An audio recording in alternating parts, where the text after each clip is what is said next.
একটা খবর চট করে চোখে পড়লো। আজকে তো বেশিরভাগ পত্রিকার প্রথমে হচ্ছে বেনজিরের সম্পত্তির বিবরণটির মধ্যে ছবিও দিয়েছে, তাই না? নয়া দিগন্তে একটা খবর দেখলাম যে বেনজির চলে গেছে, has left the country। 4 মে মাসের 4 তারিখে সে তার সপরিবার নিয়ে চলে গেছে। আরো দেখলাম যে যাওয়ার আগে তার অ্যাকাউন্টগুলো সমস্ত সে খালি করে গেছে। ফিক্সড অ্যাকাউন্ট যেগুলো ছিল সেটা প্রায় 60 কোটি টাকা। হ্যাঁ, আমি পত্রিকা যা দেখলাম যে 60 কোটির মতো বলেছে, হয়তো আরো বেশি হতে পারে, কম হতে পারে, আই ডোন্ট নো। পত্রিকা যা দেখেছি, না আমার প্রশ্ন যে সে কিভাবে গেল?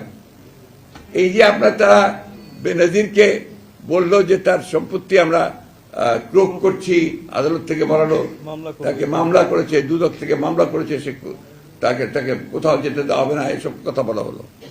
তো সে 4 তারিখে সপরিবারে একেবারে এয়ারলাইন্সের নামটাও দিয়েছে, সিঙ্গাপুর এয়ারলাইন্সে এসে চলে গেল সকলের চোখের নাকের পক্ষ দিয়ে।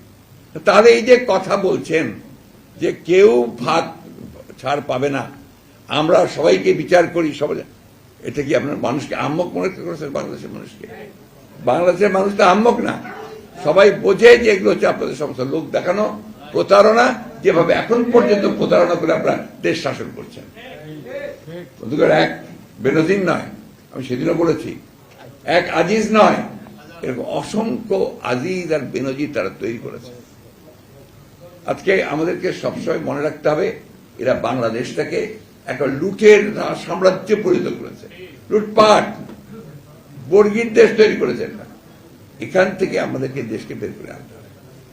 এবং আমরা বিশ্বাস করি যে বাংলাদেশের মানুষ সংগ্রাম লড়াইয়ের মধ্যে দিয়েই এই দানব যে আছে, যে মনস্টার সব তছনছ করে দিচ্ছে, তাকে আমরা পরাজিত করে সত্যিকার অর্থে জনগণের সরকার, গণতন্ত্রের সরকার আমরা প্রতিষ্ঠা করতে সক্ষম।